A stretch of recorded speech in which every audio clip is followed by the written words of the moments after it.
የት ወጣ ነው አቢጌል? አላውቅም አባዬ። ዳጣ ደንግጣ ነው የታመመችው።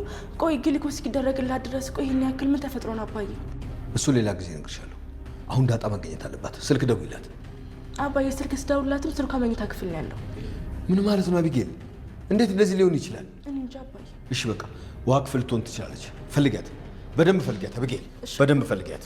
ዳጣ ምን ሆነች? ቆይ ዳጣ አንቺ ጋር አልመጣችም? ምን ማለት ነው ጋሽ? ቆይ የት እንዳለች አላውቅም እያልሽኝ ነው? አዎ ጋሽ፣ እኔ አላውቅም። የት ሄዳ ነው?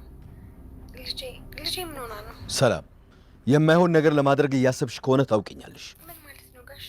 ምንድን ነው የማይሆን ነገር? ይኸውልሽ እሷን ከኔ ለመደበቅ እያሰብሽ ከሆነ አንኗኗራት። ምን ማለት ነው ጋሽ? ወዴት ነው የምደብቃት? እኔ ምን አለኝ? ምን ልሰጣት ነው እኔ ካንተ የምደብቃት? ታዲያ የት ሄደች?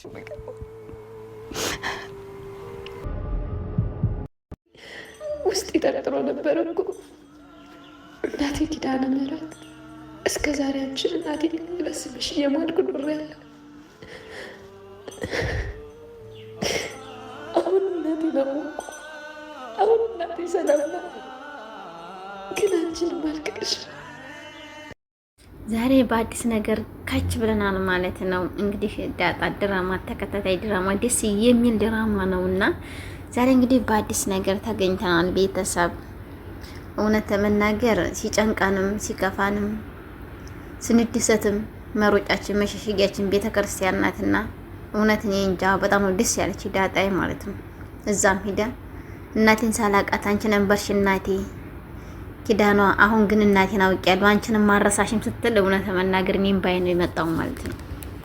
በጭንቀትም ጊዜ ብቻም ሳይሆን በደስታም ጊዜ የምንሄድበት ነውና እንደዛ እያለች ስትናገር የቤተ ክርስቲያኑ የቅዳሴውን ዜማ ሲሰማ ራሱ ማነው እንደ ደስ ያለ ውስጡ የተመሰጠው። እውነት ለመናገር እግዚአብሔርን በጣም ነው ደስ ያለኝ ዛሬ።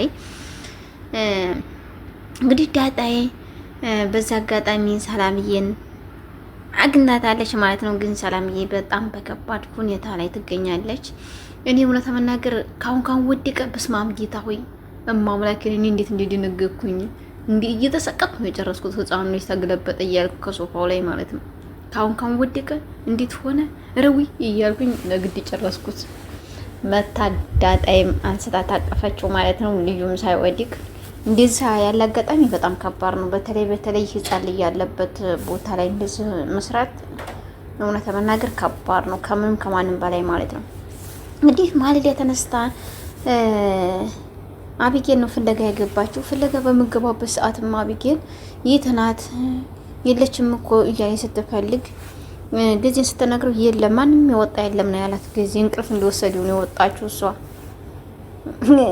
ሻል ወይ ነበር ብሎ ለጋሽ ተናገረ መጨረሻ ላይ ማለት ነውና ማንም ወጣ የለም። እስኪ ደውይባት አንተ ዲናያት አለችው እና ሄዶ ቢያየትም ምንም ነገር እንትን ያለ የለም። መኝታ ክላሷ እንዳለ ተታውን የወጣችው ስልኳን ይዞ አስቀምጣ ነው የወጣችው። ሁሉን ነገር እዛው ጥላ ስለወጣች በቃ ውሃ ክላስ ዲያ ይሆናል ወዲህ ከዲ ነው የሚባለው። እስቲ ሂጂ ፈልጊያት አቢጌል ሂጂና ፈልጊያት ዳጣን አግኛት። መሆኗ ነው አባዬ ግሊኮስም እኮ ተተፍሮባታል በሰላም ነው እንደ አባዬ ግን ምንድን ነው የሆነችው እያለች አባቷን ስትጠይቀው አይ ምንም አልሆነችም። ሲቀጥል መጀመሪያ እሷን አግኝና ኋላ በዝግታ እነግርሻለሁ። እናቷን አውቃ ነው እንዴ እያለች ስትነግረው ነበረ። ግን እናቷን ነግሯታል። እናቷን ሳይነግራት አይቀርም ለዛ ነው እያላት ነበረ። ቤት ነው የጠፋችው እያለ በጣም ሲጨነቅ ነበር እሱ በውስጡ ራሱ እንዴ እንትና ልጅ ተወዳት የለም እንዴ ወዲድካትን ስጠፋ እንዴ ዝም ነው እንዴ የምትላት ለምን ዝም ትላታለህ እያለችው ነበረ። እና ምን ልሁን እና ምን ላድርግ 24 ሰዓት ድረስ እኮ አንድ ሰው ጠፋ አይባልም ከ24 ሰዓት በኋላ ነው ጠፋ የሚባለው እያላት ነበረ። እንግዲህ በጣም ከባድ ነው እውነት ለመናገር ስሜቱ። እንደዛም ብሎ በሚናገርበት ሰዓት እኔም እንሂድ ሂጅ ልፈልግ ስትል እኔም አብሬን ከተስትል አቢጌል አይ አንቺ ከርሽኝ ያለኝ በቃ ብሎ ተቀምጦ ነበርና በዛ አጋጣሚ ማርታን በጣም አደንቃታለሁ። ድሮንም እኮ ብያለሁ ብቻዋን መተው የለብንም እንደዛ አድርገህ ትተናት እንደዚህ ሆነች የሰው ልጅ እንዴት በቃ ብዙ ስትናገር ሂጅ ማየት አለብኝ እያለች ስትጨቃጨቀው ጋሽ ደረጀ ደግሞ ሂጂ ውሃ እንትና ዘንድ ሰላምን ዘንድ ልጠይቃት በሚልበት ሰዓት ሰላም ዘንድ ምን ልትሰራ ነው የሄደችው? ምን ልታደርግ ሰላም ዘንድ ትሄዳለች እያለችው ነበረ። አይ ምናልባት ሂዳ እንደሆነ ብዬ ነው ያሰብኩት፣ ልትሄድ ትችላለች ምን አውቄ እያላት ነበረ። አዎ እንግዲህ ስዘከርክማ እኔም እሄዳለሁ አልቀርም እያለችው፣ አንቺ አትሄጂም፣ አንቺ እዚሁ ቤት ጠብቂኝ፣ እኔ ሄጄ ደርሼ ልምጣ እያላት እምቢ ብላ ተከትለው ስትሄድ የመንገድ ሲደርስ ነው እንግዲህ ጋዝ የለም አልቋል። ስለዚህ እኛም ወደ ቤታችን እንመለስ፣ ከመጣችን መጣች፣ ካልመጣችም እንጠብቃት፣ የቤትም እኮ ልትመለስ ትችላለች እያላት ነበረ። እሱ ግን እዛ አካባቢ የሆነ ችግር ይፈጠራል በማለት ነው የፈራው ማለት ነው። ምክንያቱም ሰላም ደንግጣለች። የት ናት ልጅ እያለች ራሷን ስታ እስከመወድቅ ድረስ ነው። ልጅ ወይት ናት ያለችው? ጋሼ ደብቀሻ ከሆነ መጨረሻና መጨረሻ እያለ ጋሼ የሚያስፈራራት ነበረ። እነዚያን ብላት እኔ ከአንተ ደብቄ ታደርሳታለሁኝ፣ ምን አለኝና ደብቃታለሁ፣ ምን ልሰጣት ነው የሚደብቃት እያለችው ነበር። እና የኪዳኑ እኔ ዘንድ ያላየኋትም ልጅ ምን ሆነች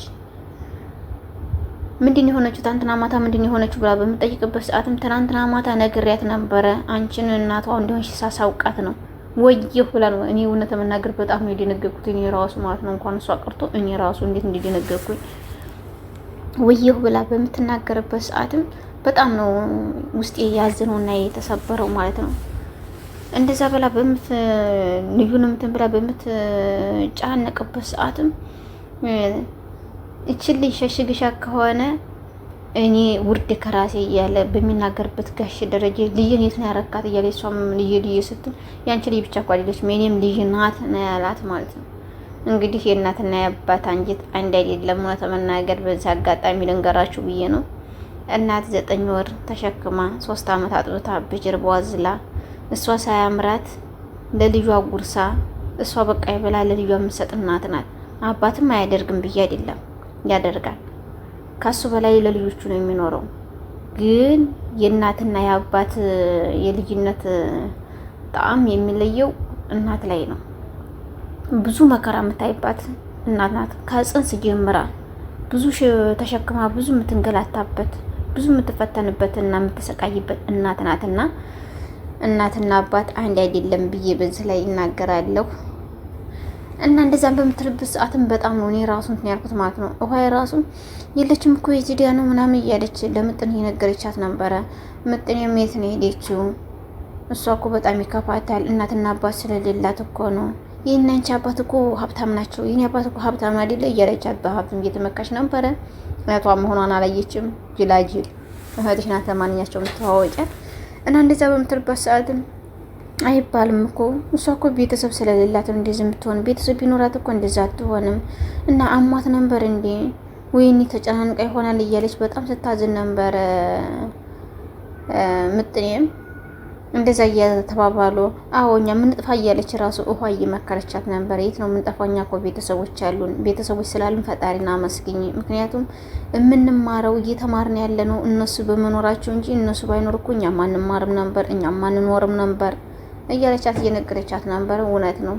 ቤተሰብ ያለው ሰው በጣም ደስ ይላል። ምክንያቱም ከቤተሰብ ሁሉ ነገር ይገኛልና እንግዲህ አሁን መጨረሻ ላይ ቅድስት ቤተክርስቲያን ክሊያ ስትጽናና ቆይታለች። ሆይ በቀጣይ በአዲስ ነገር እስከምንገናኝ መልካም ጊዜ እያልኩኝ ከዚሁ ሰናበታችኋለሁ። ሰላም ቆዩ ቤተሰብ።